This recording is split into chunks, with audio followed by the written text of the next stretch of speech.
આપણે તો એક જ વાત છે, મહારાજ સ્વામીની અતિ કૃપા થઈ તો બધું કામ થયું. અનંત જન્મના ફેરા મટી ગયા, અનંત જન્મની ઉપાધિ મટી ગઈ, અનંત જન્મનું બધા પુણ્ય ભેગા થયા, એના રીતે સત્સંગ મળ્યો અને આ વસ્તુ મળી મહારાજ સ્વામી. કોઈ દિવસ મળ્યા નથી, આ ખાસ યાદ રાખ. ખાસ મહારાજ સ્વામીનો જોગ થાય જ નહીં. એમની કૃપાથી એ પોતે સ્વયં પધાર્યા, નહીં તો આપણું ગજ વાગે નહીં. આપણે કરોડો કરોડો જન્મ જતા રહ્યા હોત, પણ આ hairy brake, leg brake, vacuum brake, hand brake, બધી બ્રેક મારી અને આપણને પોતાનો જોગ આપ્યો. આ વાત સમજાય ને, કામ ક્રોધ બધા મટી જાય એવી વાત છે. મહારાજ સ્વામીની વાત સમજાય, બધું ભસ્મીભૂત થઈ જાય. મધ્યના 13માં લખ્યું છે કે આ સ્વરૂપ ઓળખાય તો મહારાજે કહ્યું કે કામ ક્રોધાધિક ખરી પડે, જોડવા ના પડે, પાડવામાં ખરી પડે. મવડાની જેમ ટપ ટપ ટપ બધા દોષ, એવી આ વસ્તુ છે. એવી આપણે એટલે મહારાજ સમયની દ્રઢ નિષ્ઠા કરી, કાંઈ પોલ રહે નહીં. એક પહેલી વાત છે. નહીં તો આ બીજું કે આ જન્મ ખેડી લેવા જેવું છે, એમાં જરાય ટાઈમ બગાડવો નહીં. મહારાજ સ્વામીનું રટન, મહારાજ સ્વામીની વાત, મહારાજ સ્વામી બીજાને વાત, કે મહારાજે કહ્યું કે આ વાત બીજાને કરે તો બ્રહ્માંડ ઉગાયાનું પુણ્ય. આ વાત મહારાજ સ્વામીની વાત કરે, બ્રહ્માંડ ઉગાયાનું પુણ્ય.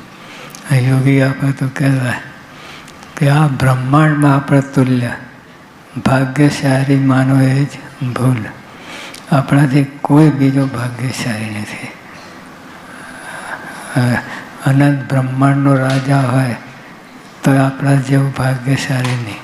અનંત બ્રહ્માંડનો રાજા, કેમ કે એને સત્સંગ હોય તો જ જીવન લેખે લાગે, નહીં તો જીવન અલેખે. અનંત બ્રહ્માંડનો રાજા તો આપણે તો આ સત્સંગ મળ્યો છે, બહુ મોટી કૃપા થઈ.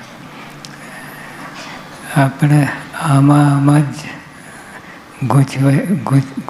ગૂંચાઈ રહેવું, બીજું કોઈ વાત હાડી.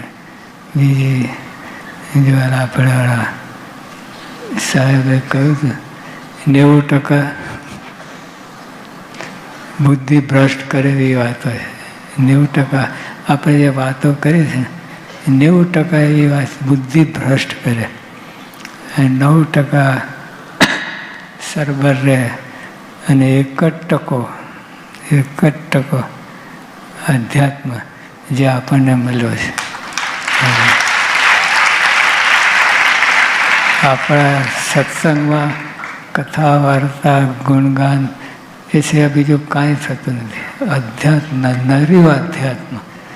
એટલે સાહેબે તો કહ્યું 1% પણ આપણે તો નર્યું અધ્યાત્મ. એમાં મહારાજ સ્વામીની સાક્ષાત પ્રાપ્તિ થઈ, શું બાકી રહે?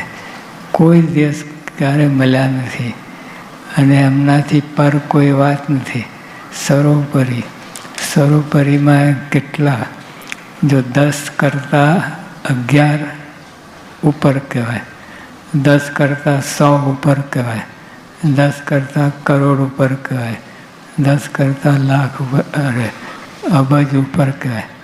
પણ 10 કરતાં અબજ ક્યાં અને 10 કરતાં 11 ક્યાં? એટલે મારા સર્વોપરી ખરા, પણ એટલા સર્વોપરી એનું ઉપમત ના દે. એક બાજુ બધા મૂકો, અક્ષરને મૂકો, અક્ષરબ્રહ્મ બધા તો મહારાજને તુલે ના આવે એવા મહારાજ એટલા સર્વોપરી મળ્યા છે. એટલે આ વાત બીજું કંઈક કરવા જેવું જ નથી. આમ તો આપણે બીજું કરીએ, બીજું દેહ છે એટલે આપણે ભેગા બધાના દેશકાળ સુધરે અને ખૂબ સેવામાં જોડાવી જાઓ. કોઈ પ્રાર્થના પછી આ સિવાય કાંઈ કરવા જેવું નથી. વારે વારે કહેવું પડે એકની એક વાત, મગજમાં ઉતરી જાય ને કામ થઈ જાય. ઉતરતું નથી. પણ મળ્યા છે એટલે ઉતરશે.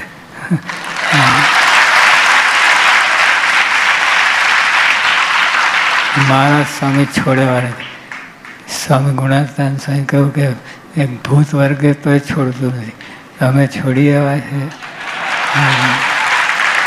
એટલે બધું એમને કરવાનું છે, આપણે કાંઈ કરવાનું નથી. આપણે બસ એમનો આશરો દ્રઢ રાખવો, એ સિવાય બીજે કોઈ જગ્યાએ ચોખા શું કહે છે, હા, બીજે ચોખા મૂકવા જેવા નહીં. આ એક દ્રઢ કરીને એવી દ્રઢ કરીને રાખજો. અને આપણા અતિશય હિતની વાત છે, અતિશય હિતની.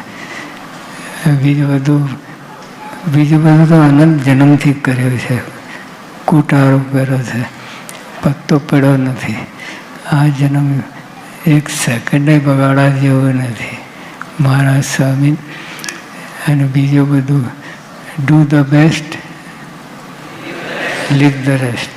એટલે ડુ ધ બેસ્ટ આ જ મારા સ્વામીની વાત એ જ કરે છે. અને લીવ ધ રેસ્ટ, કામ, ક્રોધ, લોભ એમાં પડવું જ નહીં. અને અભાવ ગુણમાં તો ખાસ મોટી